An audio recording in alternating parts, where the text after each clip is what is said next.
By the sound of the drums or the guns or the drum guns. You know what time it is, folks. It's time for another edition, the latest and always greatest edition of Six Rings and Football Things, brought to you by our friends at WEEI Odyssey and 2400 Sports. Today, your old pals, Nick Fitzy Stevens and Andy Jumbo Hart, welcome you into what we're now calling the lull before the draft. It is the calm before the storm. We have gotten through the majority of trading season. Free agency has come and not entirely gone, Andy, but I would say the winds of change that blew through have done blown, and now we're just gonna mock it up, and we're just gonna wait, and we're gonna talk, and we're gonna get all of our draft thoughts, our draft crushes, which of course we should remember we should be adverse to having around here, because falling in love with any one player or multiple players will do you no good, because there's probably a 0.0% chance that Bill Belichick is going to draft him. But hey, what else are we supposed to do? We got time. We got a football podcast. Let's get going. On the top of mind, Andy, right here on this latest edition of Six Rings, there's a lot of receiver talk of late. DeAndre Hopkins is likely now, since the Arizona Cardinals asking price has not been met of anything, it seems, to pick up the 2 years and $34 million remaining on his contract. They're likely now to get nothing. Seems like they have misplayed or overplayed their hand. Hopkins is likely to be released into the wild. I ask on behalf of an antsy Pats nation that wants a wide receiver one. Do you think there's any chance in hell he comes to the Patriots? I don't. I stand where I've sort of stood all along on this, that from his perspective, I don't know why he'd want to go to a team that is facing its longest Super Bowl odds in 30 years, is facing an uphill battle just to not finish fourth in its division. He's a great receiver who I'm guessing would like to have a really good chance to make the playoffs, maybe a really good chance to compete for a Super Bowl and a ring. And then you add in the secondary layer of the whole Bill O'Brien thing that we've touched on a little bit throughout the spring. And where exactly that stands, I don't know, but it can't help the situation. And so to me, the Patriots have two negatives against them right off the bat, when teams like the Buffalo Bills may be calling, or who knows, the Kansas City Chiefs may weasel their way into the discussion. Yes, and the Kansas City Chiefs' word is that they would want him to likely do a 1 or 2 year deal and knock his price down the way Juju Smith-Schuster did last year in his sort of 1 year prove it or lose it deal. He proved it, because then he ends up getting paid more money by the New England Patriots. And oh, by the way, along the way, in process of, he wins a Super Bowl. Right. Would you rather go to New England, let's just say, for a team that doesn't have a great chance to win, for a team that has Mac Jones as an uncertain quarterback and an offensive coach who everybody here might be excited about, but you kind of hate, or you could go to Kansas City, where they're go to the AFC title game every year. Patrick Mahomes is the greatest player on the planet, will be throwing to you, and Andy Reid, considered maybe the best offensive mind of the last 20 years, is there. I don't know. It seems like an easy decision for me. Yeah, you go to New England. Did you just mock Vince McMahon and his new mustache as he built a $20 billion company? One of the best parts of a Monday that unfortunately online was not a terrific place, because there were a lot of people arguing about college basketball and appropriate or inappropriate on-court behavior and such. We're not going to get into that right now by any stretch. One of the only the idea is to grow the audience, not get the audience to show up outside of our respective fan caves or offices yelling angrily at us and trying to cancel us. Eventually, both of us will get canceled. That'll happen. I'm not worried about that. That's going to happen. I just don't need to do it now while I still have bills to pay and colleges to pay, try to save money for, et cetera, et cetera. But one of the fun parts of that Monday, pardon the digression, folks, again, it is the lull before the draft, was just all the jokes made about Vince McMahon's mustache. It's fake. The whole thing is fake. It can't be. His face is fake. His mustache is fake. He looks like a fake villain. What the hell was that? Like, I loved every one of them. Like, it looks like on his way to the studio, he tied a woman to the railroad tracks. Yes. Apparently he sought inspiration from Clark Gable in the 1930s. I asked, did I forget which Coen Brothers movie Vince McMahon played a part? It's hilarious. And if you haven't, pause the podcast right now and just go to Twitter and type in Vince McMahon, and then enjoy all the memes, jokes, and lulls thereafter. Anyway, so Hopkins, if he gets cut free, if it's his choice, does he want to play for a bag? Is there a quarterback and coach he's wanted to play for? We know he has a lot of respect for Belichick, but we've heard multiple reports from the Breers or Badads of the world that the O'Brien thing could be a snag or a holdup. And then you don't even know what does Hopkins think? Does he honestly think he has a chance to win and be a difference maker in New England, or does he want to kind of Kevin Durant it and go to whatever team he thinks is at the top so he can coast his way to a title? Because it's not like he hasn't been to the playoffs. Let's remind everyone he has been to the playoffs multiple times. He and Bill O'Brien on the Texans. O'Brien won the AFC South 4 times, I believe, in the 7 years that he coached there. So, Hopkins has been to he's even been to an AFC championship, Andy, just never won a Super Bowl. Yeah, and I'm just going to assume, being the competitor that I think he is, that that's what he wants to do. And if he made a list of teams, I don't think the Patriots are very high on that list. It's not disrespectful. It just, as their head coach that he respects would say, it is what it is. Dallas, of course, picks up Brandon Cooks along the way. I don't know if he'd want to go to Minnesota. He's not going to go to Chicago. Philadelphia is set with wide receivers. San Francisco, I don't think they would prioritize. They still have Ayuk, Debo, like they're okay. I think Kansas City, obviously. Kansas City is the best landing spot for him personally and for them. He's not going to like Buffalo either. No. Why? It's cold. It's really cold. It's hot. Kansas City. Yeah, it is. I know, but go to Kansas City, 1 year, $10 million deal. It can be. Oh, absolutely can be cold. January can be cold in KC. Yeah, I could see that. He's not going to go to. I don't think he's going to go to any team in the AFC North. I mean, Cincinnati's fine. They don't need him. They got 4 receivers. I wouldn't see them investing. I mean, a wild card, always be a wild card, a team with a maybe great quarterback, if he still is the quarterback of that team, that always needs receivers, the Baltimore Ravens. And I could see D-Hop talking himself into playing with Lamar. If Lamar goes back, good call. If Lamar's there, because D-Hop is sort of a playground-style wide receiver at times, and Lamar is obviously sometimes a playground-style quarterback, and they could have some fun together probably playing that style. But the big wild card is, where's Lamar?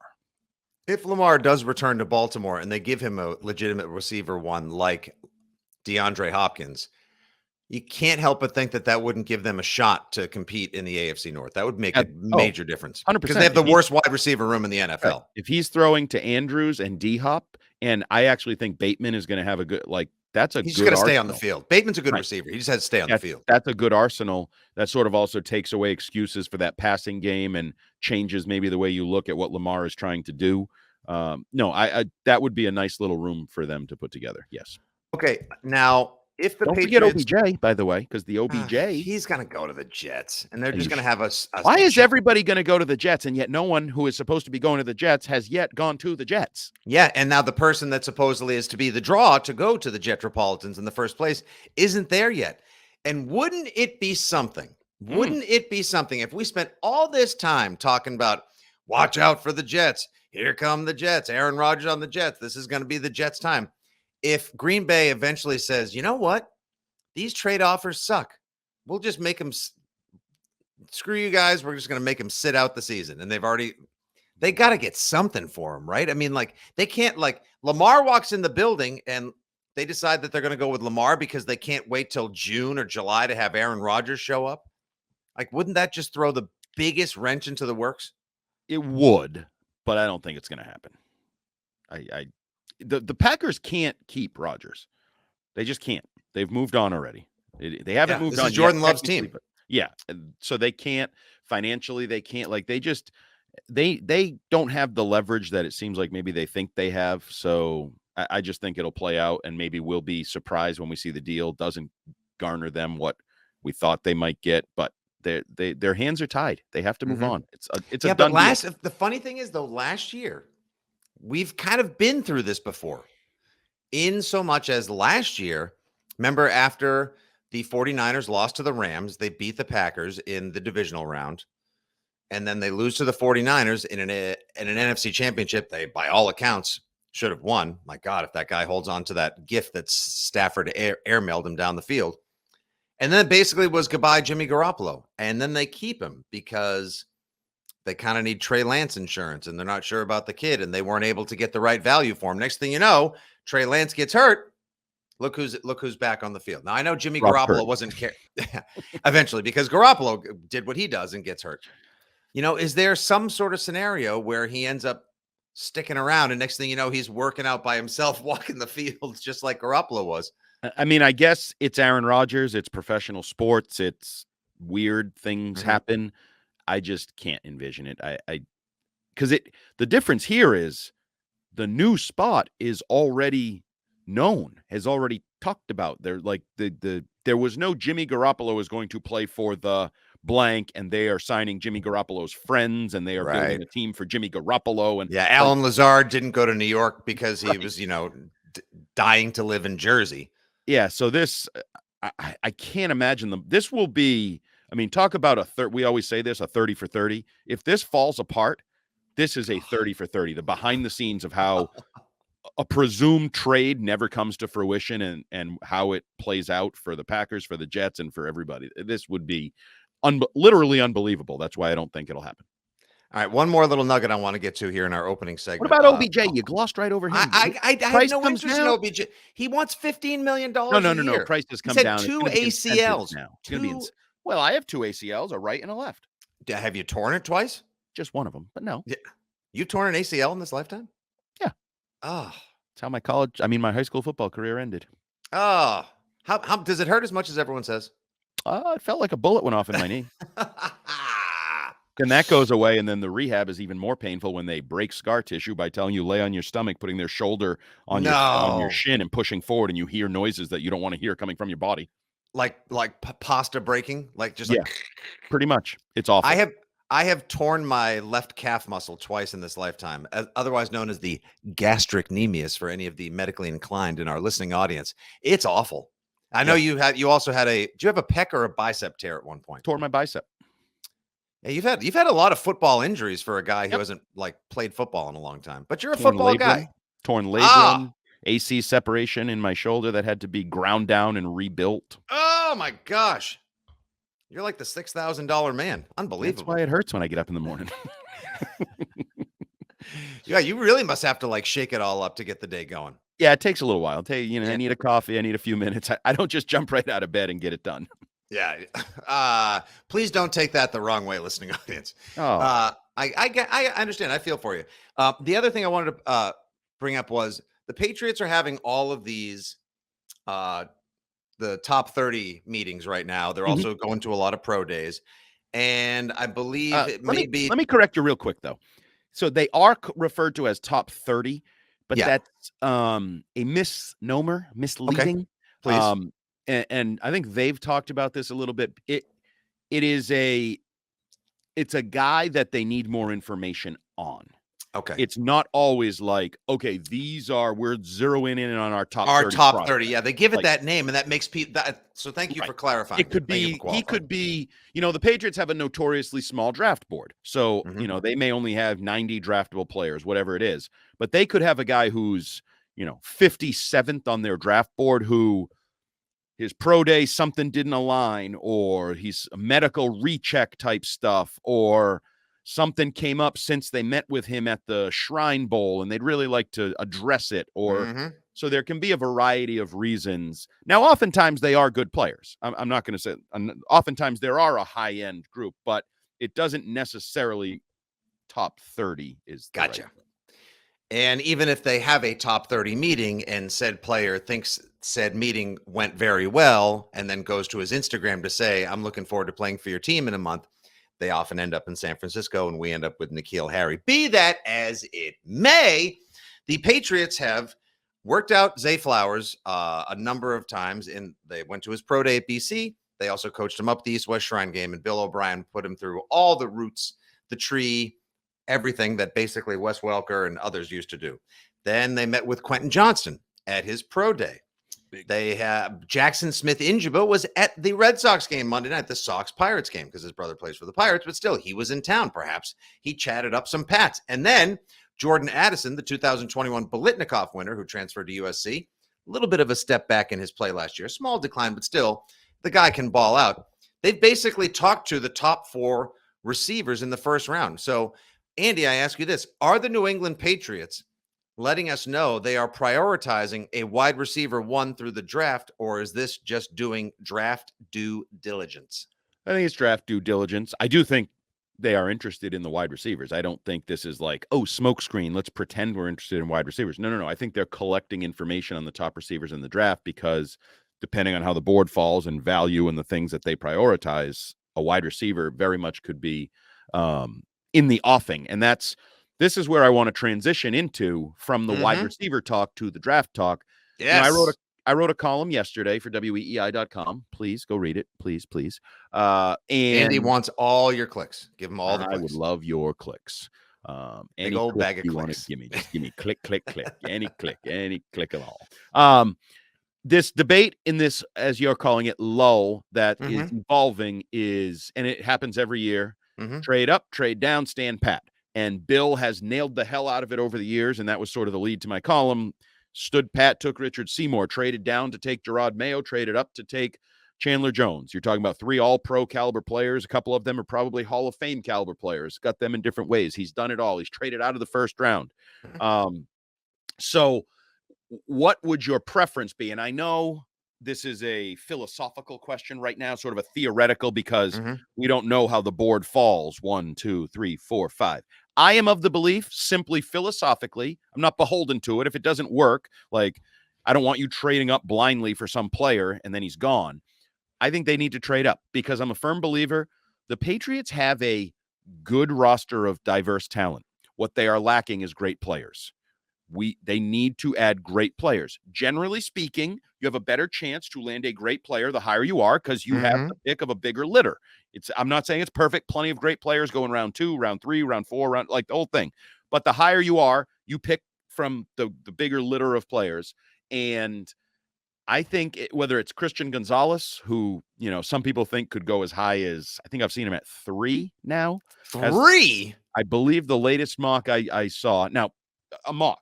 Just don't get me, and I don't even know if it was a really reputable mock, if there is such a thing as a reputable mock, whatever. And whose mock are we to ever believe, especially for New England, because Lord only knows what Groh, Wolf, and Belichick are thinking right now. But if you can get Christian Gonzalez, I believe he's the top corner in the draft. I believe he's a number 1 cornerback. I believe he would change your defense. I believe he's a guy you have for the minimum of 5 years and feel really good about it. But my greater point is you could get the top corner, maybe, the top wide receiver, maybe, the top tackle, maybe. Hell, if you want to stun me and take the top Bijan Robinson, top running back, who I think is the safest prospect in this draft. I think he is a lock to be a Pro Bowler in the National Football League. If you want to stun me and take him, I think you need to get that kind of player. Brian Branch. Let's just say you think Branch, the safety from Alabama, is the greatest. Because he is impressive. Like I don't. I think the Patriots need to do whatever they need to do. I think they need a Pro Bowler coming out of this first round. And if you can maneuver down and do that, Bill, get Zay Flowers plus add great for you. I don't love the risk. I don't love the idea. So I think they have to be aggressive, and I philosophically believe they should trade up when the opportunity presents itself to get the best of whatever they target. So let's say, for example, poor A. Hemplo, they love Paris Johnson Jr., tackle out of the Ohio State University. The Jets are probably zeroing in on him, or pre-draft buzz, if you will, has been that the Jets are prioritizing a tackle. Could also be Broderick Jones. Looks like Skoronski will be gone, but in the single digits. Hell, maybe if you're in love with him and you want to get the next Sean Slater, go get him. Yep. That's fine. Go get him. If you love Broderick Jones, I know you've dipped into the well of tackle that is Georgia left tackles before. You got burned last time. Don't let that prevent you from going back if you're in love with this guy. Or if you think Paris Johnson Jr., who's a little raw, but holy smokes, as far as a physical prospect goes, 6'6", 3-something, and moves faster than most tight ends in the NFL, get him. Because guess what's going to happen? He's only going to find ways to contribute early and often, the same way Solder backed up Light for a year. They used him at right and left tackle. Then eventually he takes over after Matt Light retires following Super Bowl 46. Why not go and get your guy? I can't imagine that they think a cornerback would be worth trading up for. I can't but but that wouldn't necessarily surprise me as much as the Pats going up to get a receiver. That would literally blow my mind. I think all of Pats Nation, Pats Twitter would collectively melt down if Belichick trades up and then takes a receiver. I'd love to see them do that, Andy. I think they're going to trade back. It's not that I want them to. I just think that they're going to default to Belichick value mode once again and continue addressing, rounding up on, and filling in the holes of a, like you said, good roster. There is no star player on this team. There's none. No. Well, Matthew Judon is close. Ramondre Stevenson is close. Like there's Marcus Jones is close. Right. Now, and maybe those all will be. I mean, for example, if Ramondre Stevenson has, I'm not going to say the same jump he had last year, but another 30%, let's say, or 40% jump, he's going to be a star. And if Marcus Jones continues to play all three phases and continue, well, I mean, obviously, if he scores in all three phases again, he's going to be a superstar. Matthew Judon, if he can be a little bit more impactful, he could be a star. He could have a defensive player of the year. But see, the trading down part, I think that's how you end up with a roster that has a bunch of pretty good players and not great players. Like, I just think that mentality, and I think Bill looks at it that way, like numbers. I'd rather have 5 good football players than one truly great one. And maybe that philosophy has served him well over the years, but I actually don't think it has. You know why? Because I think he always had the great one. And I'm not just saying Tom Brady. I think there were other great ones, whether it's Julian Edelman, Rob Gronkowski, Randy Moss, Wes Welker. These are impact players. Stephon Gilmore. However you get them. Ty Law. Players. Yes, Revis was a great player. He was only here for a year. It was a great player. And I think people romanticize the idea of 1-53, we're a better team, and that's why we win. I think it was a fabrication, a narrative. I think it was just an idea. I think you won because of Ty Law and Richard Seymour. You know where they are now? The Hall of Fame. They're not the 52nd player on the roster, right?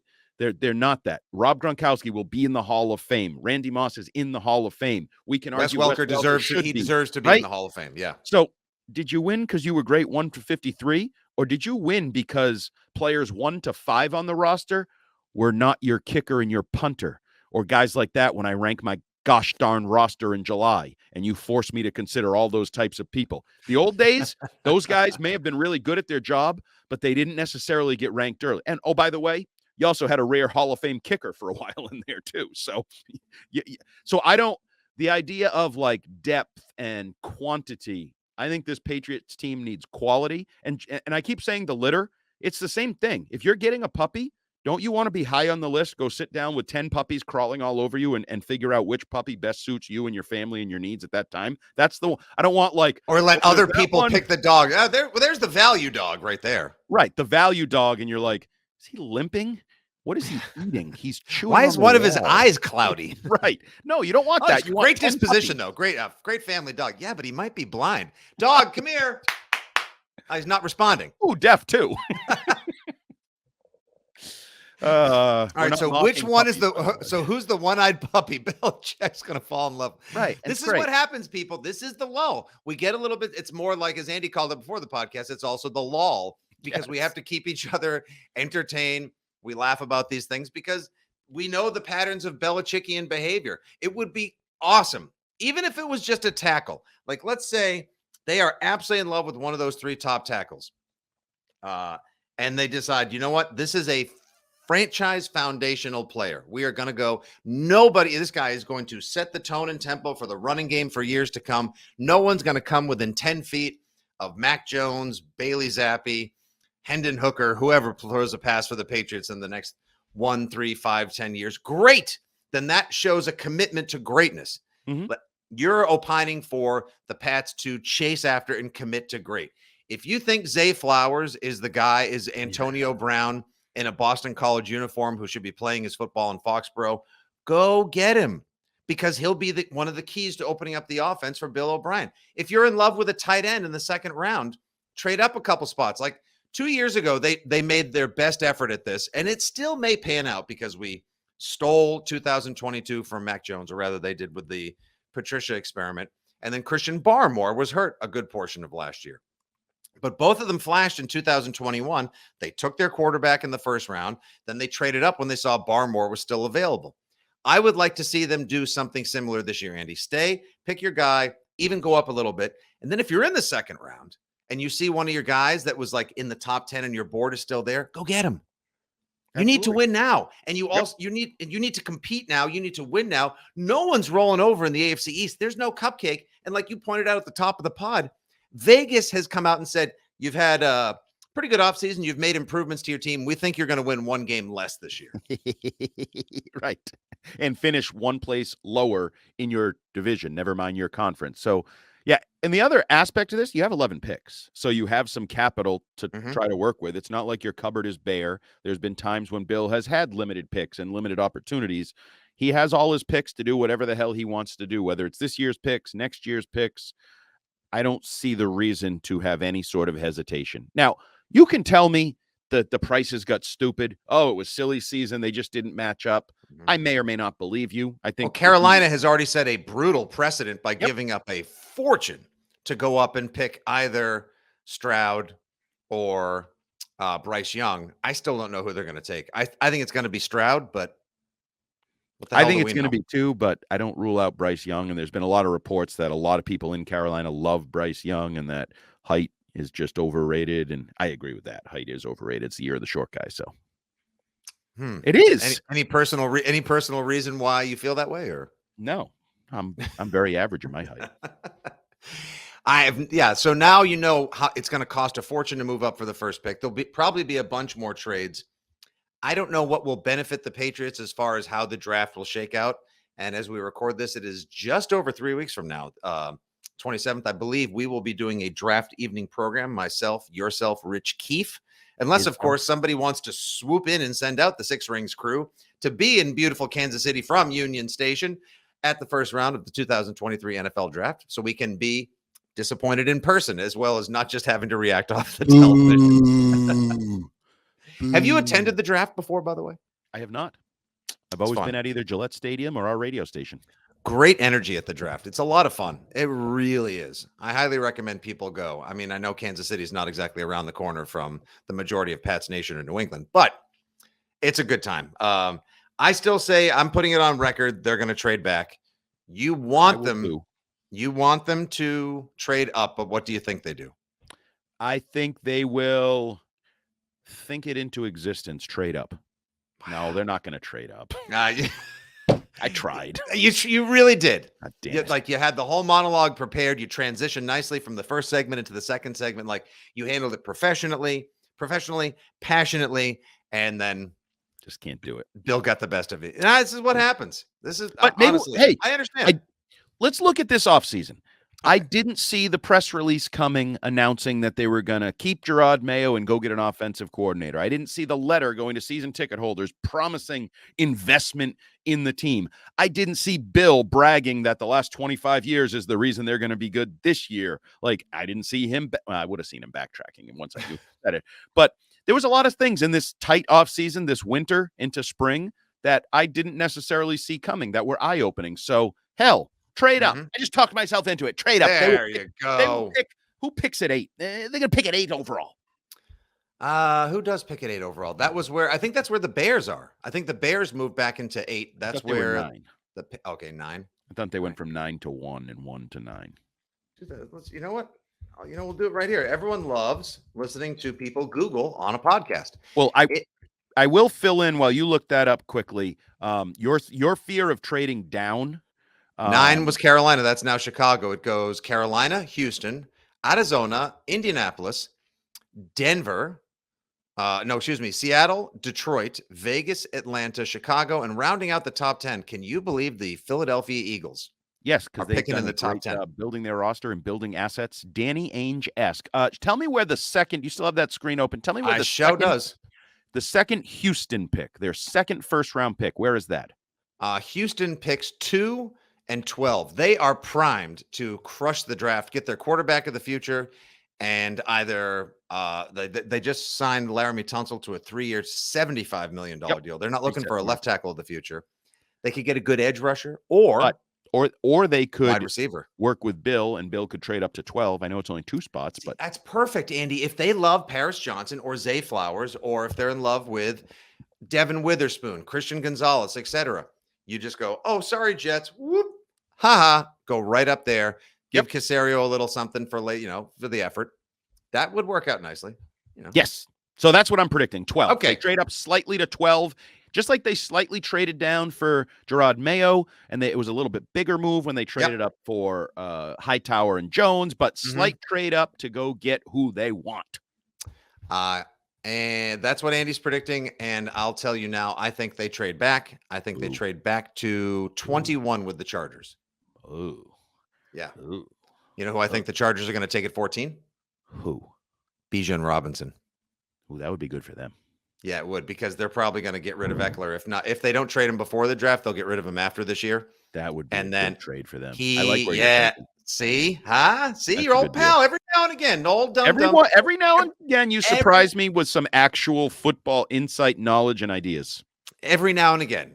Now we'll get back to the regularly scheduled Fitzy idiocy. Thank you, folks, for tuning in. Hope you've enjoyed the podcast thus far. One more leg to come here on Six Rings and Football Things. Give us a sub, rate, review, share, subscribe, the whole 9 yards. It's time for us to dip into the mailbag.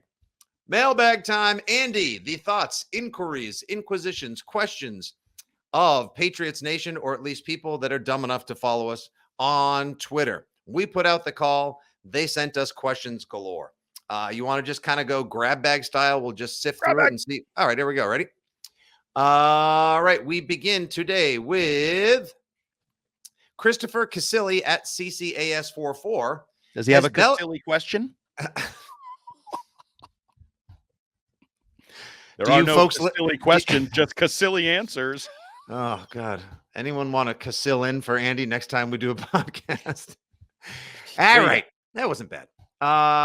Has Belichick gone full Michael Corleone by tossing anyone who took sides against the family last year? Because there was that little bit of a, I won't say report, but it was a seemingly informed opinion last week on the afternoon program where Tommy Curran said he thinks that longtime Patriot, Mr.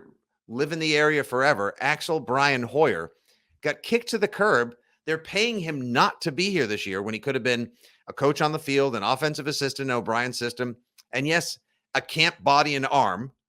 They just said, nah, we're good. Do you think that was because Hoyer's head is he still dinged up? Are they just good with him and they want to get younger at the position, Andy? Or did he get tossed aside because he pushed back against the offense last year the same way Mac Jones did, just not as vociferously as Mac did with colorful metaphors on field? It makes a lot of sense. It honestly does, because cutting him made no sense to me. You now need to add even just an arm for camp, whatever. Yeah. It made no sense, and therefore it's believable. And I'll trust Tom Curran and his sourcing, and he has been pretty consistent on this, dating back to November and December, how mad Bill was about all of this behind the scenes, even though Bill has had to since acknowledge it was an experiment gone wrong. It was a disaster. Yeah, there's all these reports still that he's salty about it. Bill, get over it. Well, and I don't know how you can admit on one hand how much of a disaster it was by changing all the coaches and kind of allowing Matt Patricia to be scapegoated or railroaded or whatever you want to call it. But you didn't handle it well. I'm mad at you. I'm still mad at you. You got mad when I put you in a bad position. So he was a competitor. He was a human being, and you're mad at him. And the other thing here, because we had heard, even going back to August, that Mac had reached out to some people, was sort of crowdsourcing, for ideas and how do I deal with my frustration, and people that he trusted and knew in the NFL and all of that. Guys, this is a disaster. Help. Is this Mac Jones? No, this is. Isn't that a good idea? Yeah. Oh, so your guy's struggling. He knows he's struggling. He knows we're struggling, and he reached out to try to fix it. You'd rather he just crash and burn quietly? This is like a bad teacher. So a bad teacher has a lesson plan Monday, Tuesday, Wednesday. The kid on Thursday is like, I have no idea what she's talking about, and we have a test tomorrow. So I'm going to call a friend, another teacher, An whatever. uncle who's a teacher. Yeah, Right. whatever. To try to prepare myself for this test, and that teacher being pissed off and like giving the person a C just out of principle because she heard that I'm the teacher here and you only learn from what I tell you. You don't learn from anybody. Like, this is embarrassing. This is almost as embarrassing as the last 25 years. Like, I don't know that this is getting enough play, that Belichick is holding a grudge against somebody who had the audacity to try to get better, succeed, win, fix a problem. I don't understand it. This is another sign to me that Bill has lost his way a little bit. This is no longer a meritocracy as it should be, which is what football and all competitive sports should be, Andy. This tells me it's an autocracy. And it's my way or the highway. As people have said, like, we could have a little bit of King Lear going on now with the Mad King in the castle surrounding himself with his people as things get a little crazy. Like, how in the world, and a guy like Brian Hoyer, who has come to the team 3 times. That's where I think Bill, it's crazy. Bill has lost his way. It'd be one thing if it was just the young, insubordinate second-year quarterback. He needs to learn. Emotion isn't blah, blah. No. It's the guy who make him humble. Right. It's the guy who has been as humble as anyone as just a journeyman backup quarterback in the league, who's been pretty loyal to you and come back to you a number of times. Now he's been paid handsomely to do it. But if I sit back and go, wait, I'm pissed at Brian Hoyer, the old guy, and I'm pissed at Mac Jones. That's interesting. Maybe I should reevaluate why I'm pissed, and maybe they're the ones that are right. Like, sometimes you need to point with fingers. Sometimes you need to point with thumbs. This seems like a thumb situation where Bill's still using fingers. Bill I just want to point out, Belichick could kind of use a W sometime soon. Yeah. Not just on the field. Of course, on the field, as Mr. Kraft said last week, like, I want him to chase Shula's record, but it's important we make the playoffs. Bill needs some sort of metaphorical, emotional roster development, draft, on-field W sometime soon, because the frustration, the L's, and the disappointment has kind of stacked up pretty heavily against him recently. I'll tie it into the previous segment. That's why I wonder if there's a little bit of, and this is what desperate teams do, but a little bit of, I'll trade up. People love when you trade up, and they won't know for a year or two whether trading up was a good or bad year, and I may be gone by then. Maybe a little positive momentum would come from trading. I'm not saying that should seep into his mind, but he's done a lot of things that I don't think should have seeped into his mind in the last 2, 3, 4 years. And I just wonder if the desperation of the situation could even push Bill Belichick to trade up to try to win the day, win the back pages, win public support. Because there hasn't been any of that. Nope. Andy. And he's had to backtrack and like fix mistakes retroactively. Like, there's been a lot of that. He is not controlling the narrative. He's not controlling the fan base. He's not controlling his organization or his players. He's lost a little bit of control, even though he technically is still in control of the team. Exactly. Good point. At Pats fan Ben, which would you rather have? A great top 10 prospect drop to the Patriots at 14, or the Patriots trade back into the 20s for a second and then trade a first-round pick for Jerry Jeudy? I would love Jerry Jeudy myself. I would rather a great work a trade, accrue work. So he's basically saying, like, work a trade, send Jeudy out, accrue some twos, and then like you pick some depth, but you go get a stud in bloom like Jerry Jeudy. I would love that personally, but Andy has made mention, and he did earlier in the podcast, he wants the Pats to trade up and get best available as the name of the player you want, right? Absolutely. But best available impact. Like, I want a guy that you really believe is a Pro Bowler, is a guy to build around in your secondary, on your offensive line, on your offense, wherever that may be. And I'm just not as sold on Jeudy as everybody else is, that I'm willing to give up a first-round pick, give him $100 million, and say he's my A.J. Brown, Stephon Diggs. That's going to change everything. I am not sold on him at that level. I'm not. Excellent. Okay, let's see. Coming up next, our old friend Classy Claire. Gentlemen, the Patriots must draft a tight end, surely. The best class in a decade. Do you see them picking one? And if so, who is your choice? I do see them picking one, and a little cross-promotional tease here for the Six Rings and Prospect Things. We will be recording and posting the tight end edition of Six Rings and Prospect Things this week as well, where Shime and I will break down the position. It's an intriguing position, and just to give a little teaser on these guys, There is a guy atop or near the top of the draft board, Michael Mayer, Notre Dame, who I think is the most boring but safest of the group. Mm-hmm. There is another guy Luke Musgrave from Oregon State. Oregon State. I hear he's excellent.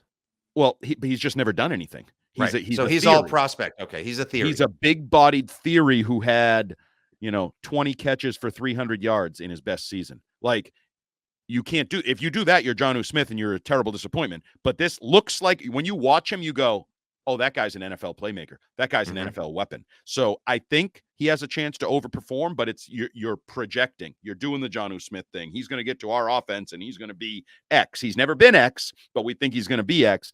And then there's some other interesting guys. Darnell Washington is the freakish big dude out of Georgia who early on some people thought would eventually go to tackle. He's a great athlete, but a huge body and could end up at tackle. You put some weight on.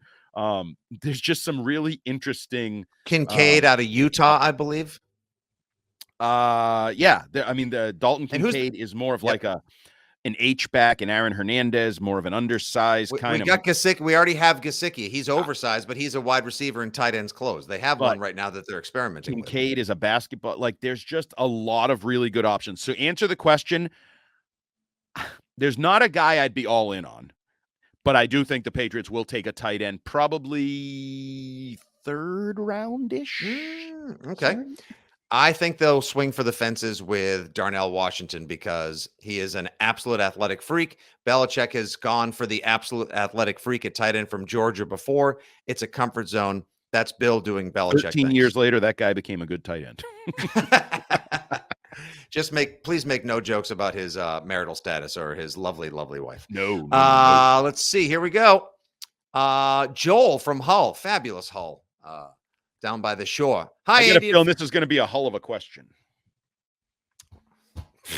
Too many times. You're on fire. Your dad jokes are on point today. It's good for the audience. There's been studies that show it's good for the audience. It's excellent. I'm enjoying it thoroughly. Which player outside of Mac Jones do you expect to outperform expectations this year? Ooh. So we all think it's going to be a big bounce back season for young Michael McCorkle Jones. Who else is going to have a bounce back season or here's what I thought you'd do. Oh, wait a second. You did so much more. How about that? I didn't see it coming. Oh, wait, I did. That's why I'm on 6 rings. So I think the safe side of the ball is offense, correct? Because we all believe the arrival of Bill O'Brien has the chance to positively affect everyone. I don't think there's anyone that you look at on that defense last year, save for Christian Barmore, who was injured a lot. And you'd say, oh, boy, that guy kind of sucked last year. Like everyone did the absolute best they could. I have very little issue at all with the defense. The defense can only improve a bit this year thanks to the talent available in the draft. The offense, however, room to grow. Right. And I think there are actually probably a lot of high expectations on defense that some guys are not going to reach under it. Like, for example, Josh Uche. Is he now a 15 sack guy, roll out of bed 15 sacks? Probably not, but I think fans are probably going to expect him to be a mid double digit sack guy. Jack Jones. Oh, he was good as a rookie, but now he's going to become a number 1 corner as a second-year player. Yeah, he's awesome at picking off Aaron Rodgers, so he's going to get a couple this. Like, till he gets double moved and gives up an 80-yard touchdown or some of those types of things. Or Kyle Duggar, who's coming towards contract time. How much is he worth? How much are you going to pay him? So I think there's probably a lot of guys on that side of the ball that could underachieve. I am going to go with – so there's 2 options in my head. I'm just going to give the 2 options, and we can bandy them about. And I think they're obvious options, obvious ones. Actually, there's 3, but I'm stick with 2. Kendrick Bourne is one of them. And the other's Hunter Henry. I think Hunter Henry could have a really, really good year with him and McCorkle, as you like to call him, settling back into their little love fest. And Bill O'Brien, tight ends. Like, I think there's a lot of reason. And then the one I'd like to hope, if we're going to talk optimistic hope, actually, there's 2. Now I'm up to 4. Wow, geez, you started with 1. Now we're up to 4. Why don't you just say the whole damn offense? I was going to say I'm like the that big LL Bean tarp at Fenway. I'm covering all my bases, baby, when it rains. Attaboy. Tyquan Thornton would be a guy you'd hope would have a huge breakout year. 2nd round pick, 2nd year, put on some weight, knows the NFL. 4.2, 840. Let's see go. Him get in action. Let's stretch the field. There we go. I'm not sure I feel that one coming, but I'll throw it out there. And then my favorite. I'll go with a newcomer veteran, James Robinson. Yeah, James Robinson and Hunter Henry. Like, everyone's going to say Bourne. Thornton doing anything would be an improvement. James Oh, Robinson chip having a shot. bounce back. See, it's not. Come on. He didn't do Wow. much last year. He had the nice little end around in Wow. Cleveland. Aside from that, name. Foxborough faithful Fitzy checking in. I told you, reality has set in. It took 3 years after Tom Brady left town, but I'm a different man and different fan than I was a long time ago. It's just a part of the process, Andy. So dare I say I'm even maturing a little bit. You're supposed to. I've been told to several times in this life. Hasn't I like the Hunter Henry one, and I'm definitely in on. I'm in as well on James Robinson because he was injured so much last year. All right.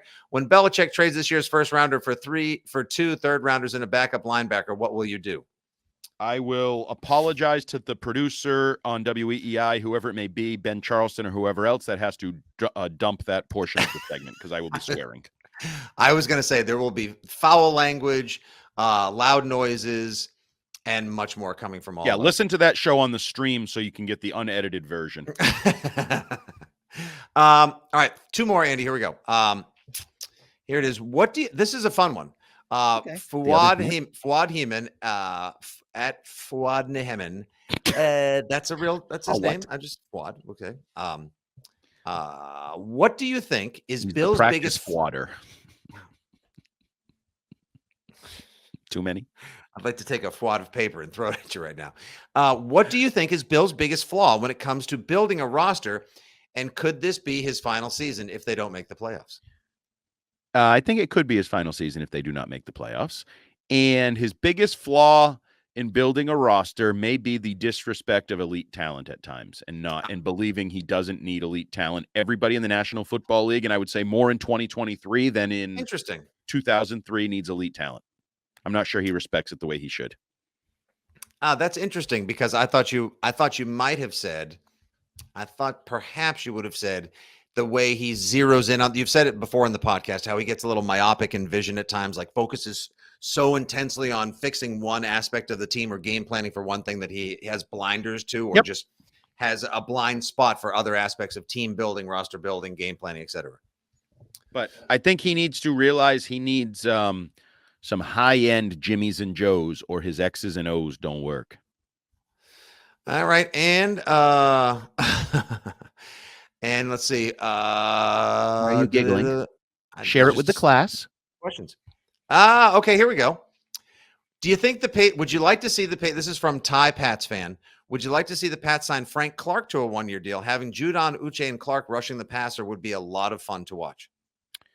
I wouldn't turn down Frank Clark. What's the cost? I mean, yeah, I think it's going to cost a lot. I was going to say that's more of a luxury signing for a team looking for Frank Clark to put themselves over the top. I don't necessarily see that as a wise investment from the Patriots perspective, but in just a bubble, as our morning show likes to do, oversimplify things and just say in a bubble, who would you rather have, Mac Jones or Lamar Jackson? If you're just saying, would you like to have Frank Clark? Sure. I'd love to have Frank Clark on the roster. I just wish you could tell me it's only going to cost me, $1.5 million or something. Yeah, and it's going to cost a lot. That's, negotiating salaries. That's the reason why after winning a Super Bowl and being an integral part of the Kansas City pass rush, he was released into the wild. He's not taking a discount deal anytime soon. He's got some money. He's got his Super Bowls. I'm sure he would love to cash in. But, guys like Bobby Wagner left for a year, then went back for a 1-year, $7 million deal to Seattle. He can still play at an extremely high level. Here's a question. This is from @FitzyGFY to @JumboHart. Do you think I blocked I muted that account years ago. Do you think GM Judon will ever finally be successful in his recruiting efforts to bring someone to the New England Patriots during his time in Foxborough?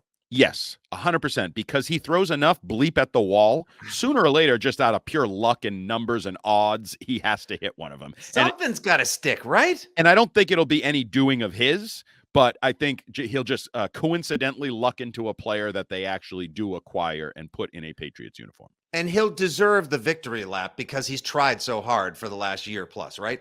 Right. I mean, to the everyone point loves where him. He even the clap back to Asante Samuel, right? Trying to hush up over there. Hush up now. It's different here. Right. He tries.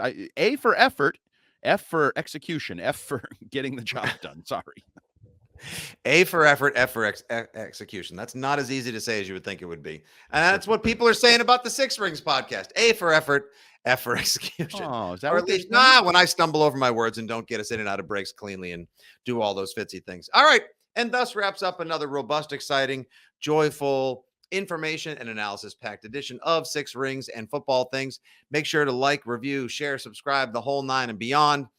Andy and Shime will be back with more Six Rings and Prospect Things. Their next edition, they'll be looking at the tight end position. A lot of interesting prospects that could go anywhere from the second to the fourth round in a very deep tight end class this year at the 2023 NFL Draft. And listen, if you've got any other thoughts or questions you'd like to share with us during the lull before the draft, the calm before the draft storm, hit us up anytime at FitzyGFY, at Jumbo Hart, and at Six Rings Pod. For producer Justin Turpin, for the almighty and powerful Andy Jumbo Hart, and your old pal Nick Fitzy Stevens, this has been Six Rings and Football Things.